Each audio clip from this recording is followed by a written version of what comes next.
नमस्कार मित्रांनो, एक 4 दिवसापूर्वी आपल्याला ह्या आजी लाटे या ठिकाणी भेटल्या होत्या. त्यांची रितसर आपण पोलीस स्टेशनला जाऊन प्रोसेस करून त्यांना आपल्या संस्थेत घेऊन आलो आणि 4 दिवस एक रात्रीच काल सकाळपासून आमचं पोलीस स्टेशनच्या मार्फत सोशल मीडियाच्या मार्फत ओळख पटून त्यांचे पती मारुती कसबे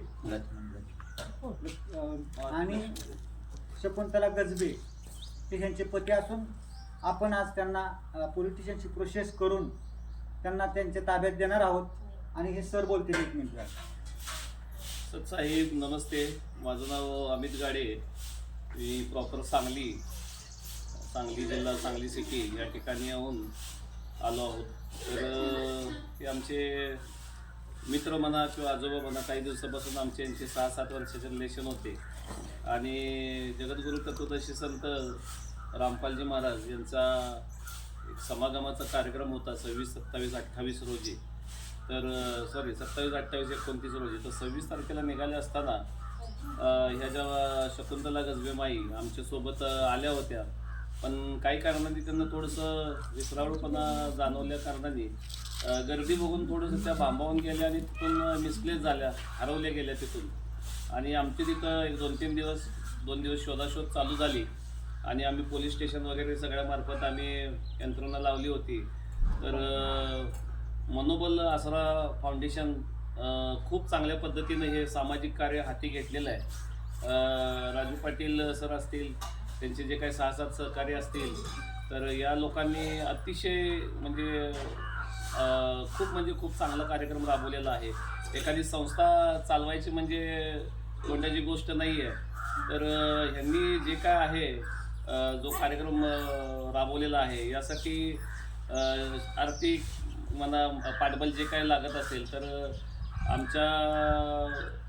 मला असं सरकारला सांगणं आहे की सरकारकडून यांना जे काय आहे मदत वगैरे हे थोडंसं द्यावं. आणि या ठिकाणी आम्ही कालपासून या ठिकाणी आहोत आणि यांचं जे कार्य बघितलं, इथे काही पेशंट किंवा काही महिला भगिनी या ठिकाणी राहत आहेत, तर त्यांची वागणूक म्हणा किंवा त्यांना बाबा कशा पद्धतीने ट्रीट केलं जातं, अगदी आपल्या फॅमिलीचा भाग म्हणून ते समजलं जातात आणि त्यांच्यावर जे काय असतील ते उपचार देखील हे करतायत.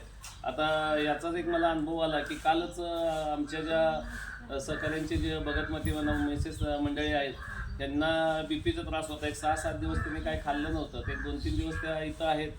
तर त्यांना बीपीच्या गोळीचा त्रास आहे कळल्यानंतर आमच्याकडून त्यांनी त्या बीपीच्या कोणती गोळी आहे त्याचा फोटो मागवून घेतला आणि त्या गोळी देखील ह्यांना महिला भगिनीला चालू केलेली आहे त्यांनी. म्हणजे अशा पद्धतीचं उत्कृष्ट असं काम या ठिकाणी चालू आहे. तर सरकारांनी आणि समाजातल्या ज्या काही आपले भाऊ असतील किंवा आपले जे काही मित्रमंडळी असतील, त्यांना तुम्ही आवर्जून मदतीचा एक हात नाही का द्यावा अशी एक माझी इच्छा आहे. तर सगळ्यांनी मदत करा.